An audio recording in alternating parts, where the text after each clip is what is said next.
मकर संक्रांति की व्रत कथा। एक समय जब पृथ्वी लोक पर बब्रुवाहन नामक एक राजा हुआ करता था। उसके राज्य में किसी चीज की कमी नहीं थी। इसी राज्य में एक हरिदास नामक ब्राह्मण भी निवास करता था, जिसका विवाह गुणवती से हुआ था, जो कि बहुत ही धर्मवती एवं पतिव्रता महिला थी। गुणवती ने अपना पूरा जीवन सभी देवी देवताओं की उपासना में लगा दिया और वह सभी प्रकार के व्रत करती थी और दान धर्म भी किया करती थी। इसके अलावा अतिथि सेवा को अपना वह धर्म मानती थी। ऐसे ही ईश्वर की उपासना करते हुए वह वृद्ध हो गई। जब उसकी मृत्यु हुई तो धर्मराज के दूत उसे अपने साथ धर्मपुर ले गए। यमलोक में एक सुंदर सिंहासन पर यम धर्मराज विराजमान थे और उनके पास ही चित्रगुप्त भी बैठे थे। चित्रगुप्त जब धर्मराज को प्राणियों का लेखा जोखा सुना रहे थे, तभी यमदूत गुणवती को लेकर पहुंचे। गुणवती यमराज को देखकर थोड़ी भयभीत हुई और मुंह नीचे करके खड़ी हो गई। फिर चित्रगुप्त ने गुणवती का ब्यौरा निकाला और उसके बारे में धर्मराज को बताया। धर्मराज ने गुणवती का पूरा ब्यौरा देखा और वे प्रसन्न हुए, लेकिन फिर भी उनके मुख पर थोड़ी सी उदासी भी छाई हुई थी।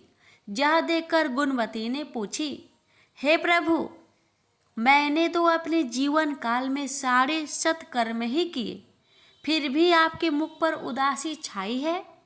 इसका कारण क्या है? प्रभु, मुझसे क्या भूल हुई है? धर्मराज जी ने कहा, हे देवी, तुमने सभी देवी देवताओं के व्रत किए हैं, उपासना की है, लेकिन कभी भी तुमने मेरे नाम से कुछ पूजा या पाठ या दान नहीं किया।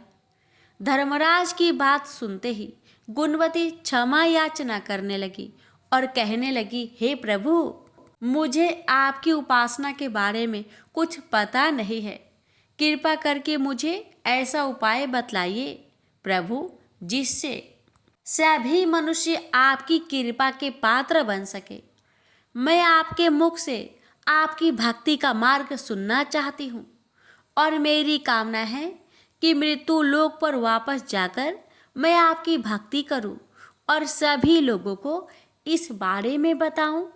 धर्मराज जी ने बताया, जिस दिन सूर्य देव उत्तरायण में प्रवेश करते हैं, यानी मकर संक्रांति के दिन मेरी पूजा शुरू करनी चाहिए और उस दिन से लेकर पूरे 1 साल तक मेरी पूजा करते हुए कथा सुननी चाहिए। साथ ही मेरी पूजा करने वाले व्यक्ति को धर्म के इन 10 नियमों का पालन अवश्य करना चाहिए। पहला, धीरज रखना यानी संतुष्ट रहना। दूसरा, अपने मन को बस में रखना और सभी को क्षमा करना। तीसरा, किसी प्रकार का दुष्कर्म नहीं करना। चौथा, मानसिक और शारीरिक शुद्धि का ध्यान रखना। पांचवा, अपनी इंद्रियों को बस में रखना।